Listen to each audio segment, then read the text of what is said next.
दमकती गर्मी में दोनों बहुएं नलके के नीचे बाल्टी लगाकर खड़ी होती हैं, तभी पानी भाग जाता है। धत तेरे की, किसी तरह टूटी में से बूंद बूंद तो टपक रहा था, वो भी बंद हो गया। मटका भी नहीं भर पाया, आज उठने में ज्यादा लेट हो गया, आँख नहीं खुली। ऊपर से आज इतवार का दिन भी है, घर और रसोई की लिपाई पुताई भी करनी थी, 2 मोटरी धोने के लिए कपड़े रखे हैं, बर्तन भी जूठे पड़े, खाना पीना नहाना धोना कैसे करेंगे बगैर पानी के। पानी भाग जाने के चलते कविता सुनीता घर के कामों को सोच सोच कर परेशान हुई जा रही थी। तभी पसीने में तर सास काशी दोनों को सुनाने लगती है। बहुओं, तुम दोनों को पानी भरने की पड़ी होती ना तो तुम दोनों टाइम से उठती, मगर तुम्हें तो चेत भी नहीं पानी भरे या ना भरे, कोई नहाए धोए चाहे मत नहाए। ओहो राम राम, इस गर्मी ने तो गदर मचा के रख दिया है कसम से। सुनीता दीदी, माँ जी को जब देखो हम दोनों बहू को ताना देने के सिवा कुछ और नहीं सोचता। एक तो दिन भर रात भर ये मकान भट्टी जितना दमकता है, सुबह 4 बजे थोड़ा ठंडक होता है तो जाकर नींद पड़ती है, तो लेट ही आँख खुलेगी। देवरानी जी, बात को बढ़ाकर समय खराब करने से अच्छा है काम में लगते हैं, खाना भी बनाना है। जेठानी जी, पानी तो चला गया और किसी भी बाल्टी में चुल्लू भर पानी नहीं है, काम धंधा कैसे कर पाएंगे? और कोई चारा नहीं, आज कुएं पर ही चलना पड़ेगा। दोनों बहू मटका बाल्टी कपड़े की मोटरी माथे पर उठाकर चिलचिलाती धूप में कुएं पर चल जाती है। कड़वी कहावत है, एक गरीब का सारा जीवन 2 वक्त की रोटी जोड़ने में गुजर जाता है। काशी और रामदीन के घर की दशा गरीबी भरी थी। हाँ, आज तो कितनी कड़ी धूप हो रखी है, जमीन तो जैसे जलते कोयले जितनी सुलग रही है। कुआं और कितना दूर है? कविता भी तो आधा चलाव बाकी है कुआं आने में। गर्मी से तपती धरती के चलते दोनों बहू के कदम उखड़ने को हो रहे हैं। किसी तरह मीलों का सफर तय करके दोनों कुएं पर पहुंचती हैं। कुएं में मीठा पानी कल कल बह रहा था। घने नीम के पेड़ की छांव के साथ ठंडी ठंडी हवा चल रही थी। हा, जेठानी जी, इस कुएं पर कितनी ठंडक है, मेरा तो मन करता है इस कुएं पर ही बसावट कर ले। शरीर में शुद्ध हवा भी लगेगी और जब मन चाहेंगे कुएं से ठंडा ठंडा पानी खींच कर निकाल लेंगे। सही कहती है तुम कविता, इस कुएं के किनारे मड़ई डाल कर भी हम सुख का दाना पानी खा पाएंगे। कम से कम उसके उस किराए के घर और दम घुटने वाली गर्मी से छुटकारा तो मिले। ऐसा कहते हुए सरिता रस्सी बांधकर बाल्टी कुएं में डालकर गहराई में से ठंडा ठंडा पानी खींचकर निकालती। कुएं का साफ सुथरा पानी किसी हीरे की तरह चमक रहा था। जेठानी जी, इस कुएं का पानी बिल्कुल बर्फ के जितना चिल्ड है। पूरी बाल्टी पर ऐसे निशान छप गया जैसे कि फ्रिज के अंदर से पानी का बोतल निकला है। कविता, कुएं का पानी तो ठंडा होगा ही, जमीन के गहरे सतह से खींचकर जो निकलता है। बाल्टी मटके भरने के बाद दोनों बहुएं कुएं के चबूतरे पर बैठकर कपड़े धुलने लगती हैं। वैसे सरिता दीदी, इस कुएं के पानी से कपड़े धोने में ब्रश भी लगाने की जरूरत नहीं पड़े, हाथ से मलकर ही कपड़े साफ सुथरे हो गए। हाँ, और साबुन सर्फ भी ज्यादा खर्च नहीं करना पड़ा, क्योंकि इस कुएं का पानी खारा नहीं बल्कि मीठा है। कुछ देर में दोनों बहुएं कुएं से पानी भरकर धुले हुए गीले कपड़े की गठरी सर पर उठाकर घर आती है। वैसे इन गीले कपड़ों की वजह से धूप नहीं लग रही सर पर। सही, तुमने सही जुगाड़ किया, वरना कुएं पर से घर पहुंचते पहुंचते धूप में झुलस जाती। दोनों घर आकर देखती हैं कि मकानदार उनके दरवाजे पर खड़ा गाली दे रहा है। मैंने तुम जैसे 2 कौड़ी के गरीबों को अपना मकान किराए पर इसलिए चढ़ाया था कि तुम टाइम पर किराया नहीं दोगे। मकानदार जी, हमने अभी तो आपको समझाया कि हमारा काम धंधा सही ढंग से नहीं चल रहा, थोड़ा सा वक्त दे दीजिए। कौन सा हम आपका किराया खाकर भाग रहे हैं? अरे ऐसे कैसे तू मेरा किराया बचाकर भाग जाएगा? तुझे और तेरे परिवार वालों को जेल की चक्की नहीं भिजवा दूंगा। अरे तेरे घर का तो दुख परेशानी खत्म होने का नाम ही नहीं लेता, हर महीने लेट सेट कराया देता है। मकानदार को गरीब ससुराल वालों की चौखट पर चढ़कर गाली गलौज करते देखकर पड़ोसी निकलकर देखने लगते हैं। तभी पड़ोसन मनोरमा मजे लेते हुए मकानदार के आगे हाथ जोड़कर डबडबाई आंखों से कहता है, देखिए मकानदार जी, मैं आपके आगे हाथ जोड़कर पैर पड़कर विनती करता हूँ, मोहल्ले वालों के सामने और तमाशा मत बनाइए। हमें 1-2 हफ्ते का टाइम दीजिए, कैसे भी करके आपके किराए की पाई चुका दूंगा। देख लो रामदीन, जुबान दी है, मुकर मत जाना। या तो 2 हफ्ते बाद किराया दे देना या खाली करके चले जाना। मकानदार दोनों बहू के सामने गरीब ससुराल वालों को धमकाकर चला जाता है और सब लोग घर के अंदर आकर बैठ जाते हैं जहाँ घमस भरा था। ओह, आज तो गर्मी से छत भी ज्यादा भभका मार रही है। किरण बेटी, जरा हाथ पंखा कर दे, मिजाज बड़ा घबरा रहा है। जी बाबा। किरण पूरे परिवार वालों को हाथ पंखा करने लगती है। ऐसे ही गरीब ससुराल वाले गर्मी में गुजर बसर कर रहे थे। अगले दिन दोपहर में सबको खाना खिलाने के बाद दोनों बहू कच्चे आंगन में बर्तन मांज रही होती है। कविता, मैं फटाफट बर्तन मांजती हूँ, तुम खंगालती जाओ। जी दीदी। कविता जैसे ही बर्तन धोने के लिए बाल्टी में से पानी निकालती है तो पानी लावा जितना खौल रहा था। मम्मी, मेरा हाथ! बाप रे बाप जेठानी जी, पानी तो बिल्कुल चावल के अदहन की तरह खौल रहा है, जबकि 1-2 घंटे पहले ही भर कर रखा था। कविता, गर्मी के मारे धूप भी तो कड़क निकल रही है। मकान के अंदर जब मटके का पानी ठंडा नहीं रह पा रहा तो ये पानी धूप में कहाँ से ठंडा रहेगा। बेचारी कविता उस गर्म खौलते पानी से ही बर्तन खंगालती है। तभी तीनों के बच्चे पसीने से सनी वर्दी में घर आते हैं। मम्मी मम्मी, तुम्हें पता आज पूरा दिन मुझे स्कूल में बहुत तेज की खुजली मच रही थी। तुमने मुझे सुबह नहलाया भी नहीं था। ले मेरा प्यारा बच्चा, अभी मैं मेरे राजू को नहलाऊंगी। पर जेठानी जी, सारा पानी तो बर्तन धोने में ही लग गया। अब नहाने के लिए चुल्लू भर पानी भी नहीं बचा। वैसे भी इस मकान में गर्मी में 2 टाइम की जगह 1 टाइम तो पानी आ रहा है। अब पानी तो कल से पहले आने वाला नहीं है। कविता, इतनी गर्मी में बच्चों को नहलाने के लिए कल तक की थोड़ी ना प्रतीक्षा करेंगे। गर्मी का मौसम है, बच्चों का शरीर नाजुक होता है। कुएं पर चलकर नहला लेंगे। कुएं पर नहाने जाने की बात से तीनों बच्चे बड़े खुश हो जाते हैं। मम्मी चाची, आज हम कुएं के ठंडे ठंडे पानी से नहाएंगे, फिर तो बड़ा मजा आएगा। पानी की किल्लत छाने के चलते बहू अपने बाल बच्चों को कुएं पर लेकर आती है, जहाँ काफी ज्यादा ठंडा वातावरण था। चलो राजू, मुन्नी, रानी, तुम तीनों आलती पालती मार के चबूतरे पर बैठ जाओ। मैं तुम्हें ठंडा ठंडा पानी डालकर नहलाती हूँ। नहीं मम्मी, मुझे बाल्टी दे दो, मैं खुद से नहा लूंगा। राजू, कुआं काफी गहरा है, तुम पानी नहीं निकाल पाओगे, बैठ जाओ। तब सरिता कुएं के ठंडे पानी से बच्चों को नहलाती है। ठंडे ठंडे पानी से नहाना चाहिए, गाना आए या न आए, गाना चाहिए। सरिता दीदी, देखिए बच्चे कुएं के पानी से कैसे चपाक चपाक के नहा रहे और कितने खुश भी हैं। कविता, गर्मी में इस कुएं से हमें काफी राहत मिल रही है, नहीं तो गर्मी में ठंडा पानी पीने के लिए भी मोहताज होना पड़ता हमें। बच्चों को नहलाकर दोनों बहुएं कुएं में से मटका भर कर घर आती हैं, जहाँ पसीने पसीने होकर पति और ससुर घर में बैठे थे। सरिता भाभी, कविता, आप दोनों कहाँ चली गई थी? घर में हाथ पैर धोने के लिए 1 बूंद पानी भी नहीं बचा है। सोचा था दोपहर में रोटी खाने जाएंगे तो 10 मिनट खा पी कर सस्ता लेंगे, मगर टाइम खराब कर दिया। नरेश को गुस्सा उतारते देखकर सरिता भी भड़क जाती है। दीवर जी, बाकी दिन तो आप दोनों भाई 1:30 बजे रोटी खाने आते हैं और आज आप जल्दी आ गए, हमें थोड़ी ना पता था।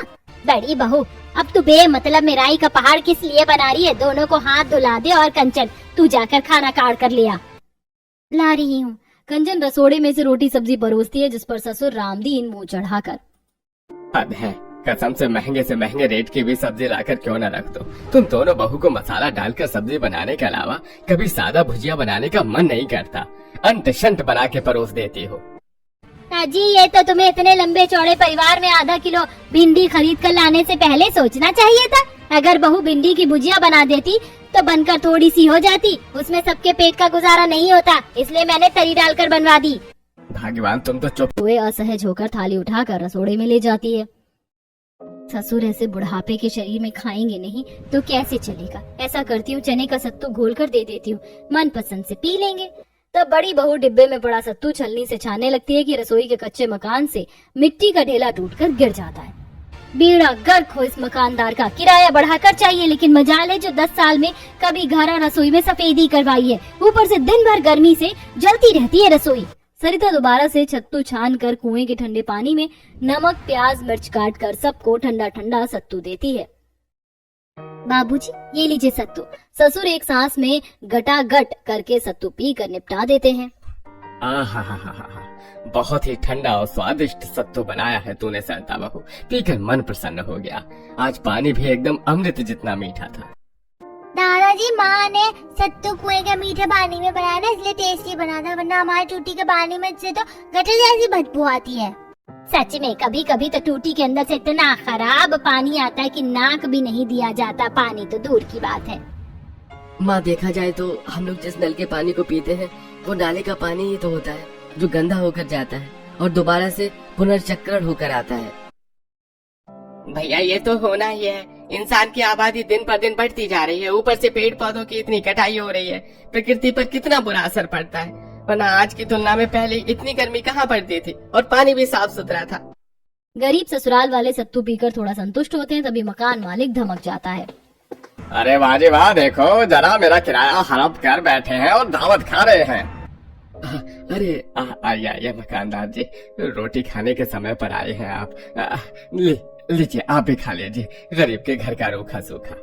अरे बस बस, ये रूखा सूखा खिलाकर मुझे चूना लगाने की जरूरत नहीं है। चुपचाप से किराया निकालो, 15 दिन का समय खत्म हो गया है।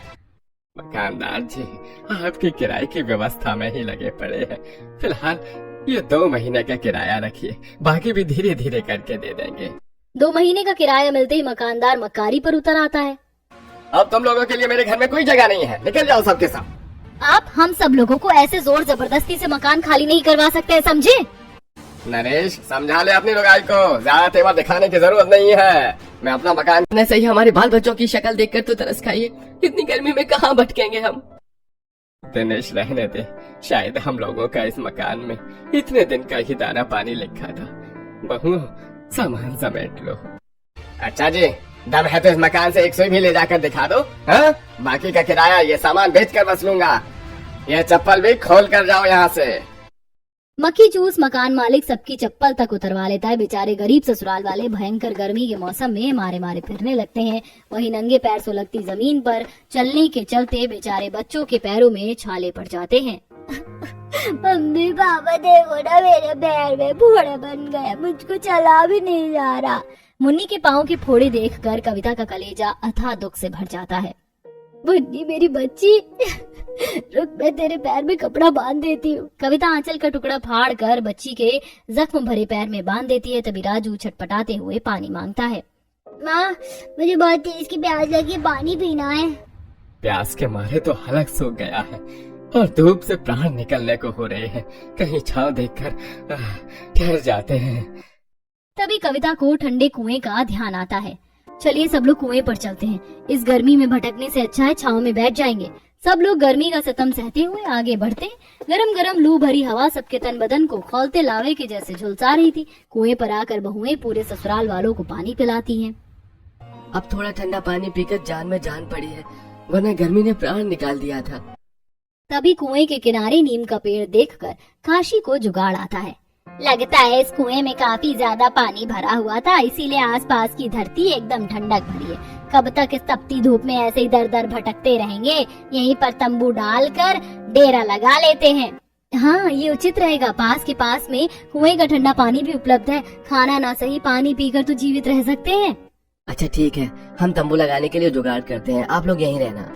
दोनों भाई भयंकर गर्मी में रोजगार की तलाश में भटकते हुए जाते हैं और भट्टी में ईंट बनाने का काम करते हैं, जिसके बदले उन्हें 2-400 की दिहाड़ी मिलती है, जिससे वो अपना थोड़ा खाना और तिरपाल खरीद कर लाते हैं और कुएं के किनारे तंबू डालकर मेल मिलाप से रहने लगते हैं। इसी तरह 1-2 दिन गुजर जाते हैं। वैसे इस गर्मी के मौसम में कुएं के ठंडे ठंडे पानी में काम करने में कितनी सुलभता हो गई है। सही कह रही हो कविता, तुम उस मकान में किराए भरने के बावजूद भी हमारे परिवार वालों को गर्मी में गुजारा करना पड़ा था, और यहाँ तो पेड़ पौधों की हवा पैसे झमाझम लगती है कि पंखे की जरूरत भी नहीं पड़ती।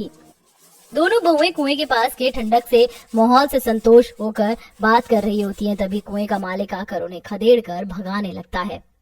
अरे भाई, कौन हो तुम सबके लोग और बिना मेरी इजाजत के मेरी जमीन पर डेरा जमा कर कैसे रह रहे हो? बाहर से इतनी तेज हल्ला गुल्ला कैसा हो रहा है, चलकर देखना चाहिए। हल्ला गुल्ला सुनकर गरीब ससुराल वाले तंबू से बाहर निकल आते हैं। अरे भाई, अपनी बहू को बोल दो यहाँ पर बर्तन न मांजे। यह कुआं मैंने केवल गरीबों के पानी भरने के लिए खुदवाया था। अपना यह तंबू कहीं और जाकर बसाओ। जी जी, हम अभी चले जाते हैं साहब जी। एक बार फिर अमीरों के हाथों दुत्कारे जाने पर गरीब परिवार वाले गर्मी का प्रकोप झेलते हुए चिलचिलाती गर्मी में वहाँ से चल देते हैं। काशी फूट फूट कर रोने लगती है। पता नहीं भगवान इस भयंकर गर्मी के मौसम में हमारे परिवार को भटका रहा है। आज अगर हमने सालों तक किराया नहीं भरा होता तो हमारा खुद का अपना मकान होता। चिंता मत करो काशी, जिस भगवान ने जीवन दिया है वही हमें वायदे की जमीन देगा। घमासान गर्मी में भूखे प्यासे चलाव चलकर घने जंगल के अंदर आ जाते हैं, जहाँ काफी ज्यादा हरियाली छाई थी और ठंडी ठंडी हवा चल रही थी।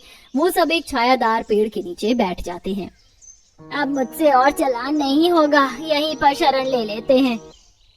वैसे इस जंगल की मिट्टी की समतल सतह देखकर लग रहा है यहाँ कोई भी आता जाता नहीं है, यहीं झोपड़ी बना लेते हैं। वैसे भी यहाँ की जमीन काफी ज्यादा ठंडी है, जैसे कि इसके नीचे की धरती पानी से भरी हुई हो। तभी पेड़ की शाखाओं से काली काली चींटी झड़कर बच्चों को काट देती हैं। मम्मी मम्मी मम्मी चींटी।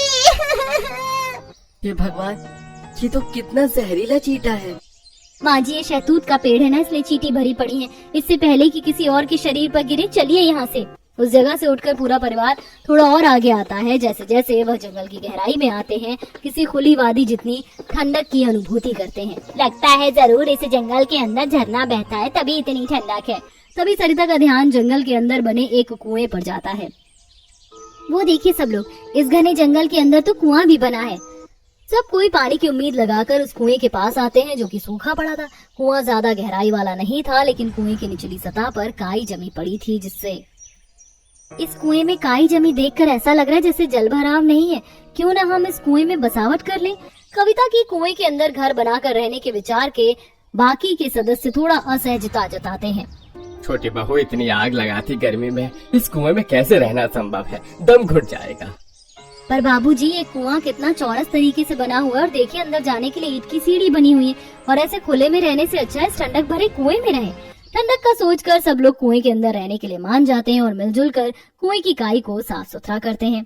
काई तो साफ हो गई, लेकिन अभी भी इस कुएं की जमीन में काफी फिसलन और मगर सूखी मिट्टी से लिपाई कर देंगे तो और भी ठंडक बढ़ जाएगी। तब सरिता कविता कुएं के बाहर आती है और जंगल से काफी सारी सूखी मिट्टी खोदकर उसे कुएं में लाकर लीपती हैं। वहीं उनके पति भी जंगल से खाने पीने के लिए मीठे कंदमूल इकट्ठा करके ले आते हैं। देखो, हम सब जंगल से ये मीठे और ये अच्छे शहतूत तोड़ कर ले आए हैं, सब लोग खा लीजिए। भूख से बेहाल सब कच्चे पक्के शहतूत से पेट भरते हैं और ठंडक में कुएं में सुकून से नींद लेते हैं। अगली सुबह दोनों तड़के सुबह लकड़ियां काट कर लाते हैं। देखो, हम दोनों भाई लकड़ी बेचने जा रहे हैं, शाम को राशन लेकर आएंगे, तब तक तुम चूल्हा बनाकर रख लेना। जी अच्छा। दोनों भाई लकड़ी की गठरी बेचने निकल जाते हैं। वहीं सरिता दुखी होकर, केवल चूल्हा बनाने से थोड़ी होगा, खाना पकाने के लिए ना तो हमारे पास अनाज है, ना परोसने के लिए बर्तन, कैसे करेंगे? भाभी, मुझे मिट्टी के बर्तन बनाना आता है। इस जंगल में तो कितनी अच्छी गुणवत्ता की मिट्टी है, बर्तन बन जाएगा। तब ननद मिट्टी से बर्तन निखारती है और बहुएं कुएं में चूल्हा बनाती हैं। तभी एक जहरीला बिच्छू कुएं के दरार से निकल के आता है, जिसे देख राजू डरते हुए, माँ बिच्छू बिच्छू। भगवान जी, कितना जहरीला बिच्छू है। सरिता ईंट उठाकर बिच्छू को कुचल देती है। उसके बाद कुएं में सब सतर्कता बरतते हुए गर्मी में ठंडक के ललक में गुजारा करते हैं। थोड़े ही दिनों में दोनों भाई की लकड़ी की बिक्री बढ़ जाती है, जिससे खाने का खर्चा निकलने लगता है। ऐसे ही समय गुजरता है। एक शाम को खाना बनाते हुए सरिता, शाम ढलती नहीं कि कुएं में कीड़े मकोड़े भर जाते हैं, बस जल्दी से इस कुएं से निजात मिल जाए। जेठानी जी, जितनी भी हमारे पतियों की आमदनी हो रही है वो तो सबका भरण पोषण करवाने में लग जा रहा है। मेरे ख्याल से हमें भी कुछ करना पड़ेगा। अगले दिन दोनों बहू ईंधन जुटाने के लिए कुएं से बाहर आती हैं, तो दोनों का ध्यान दूर दराज जंगल में खजूर, नारियल के पेड़ और जंगली तोरी कुंदरी की बेल पर जाता है, जिससे दोनों का जुगाड़ू दिमाग चल पड़ता है। जेठानी जी, इस जंगल के अंदर तो हमारे कमाने खाने के लिए स्रोत ही स्रोत है। ये देखिए तोरी। कविता, ये जंगली तोरी है, इसे बनाकर खा थोड़ी सकते हैं। जेठानी जी, खा नहीं सकते, मगर इसका जूना बनाकर बाजार में बेच सकते हैं। और ये देखिए खजूर की डाली, हमारे गांव में इसका बहुत ही टिकाऊ झाड़ू बनता है और इतनी नरम नरम घास है, इसकी चटाई कालीन बनाकर भी तो बेच सकते हैं। गर्मी के मौसम में ठंडी चीजें कौन नहीं खरीदना चाहता। कविता का दिमागदार जुगाड़ सरिता को भी पसंद आता है। दोनों जंगल से पत्ते और जंगली सब्जी तोड़कर उनसे चटाई, कालीन, जूना वगैरह बनाकर बाजार लगाती हैं, जो कि सस्ते दाम पर ग्राहक खुशी खुशी खरीद लेते हैं। और ऐसे ही पैसे जोड़कर बहुएं अंत में किराए का घर ले लेती हैं, जहां पूरा परिवार कुशलता से रहन सहन करते हैं।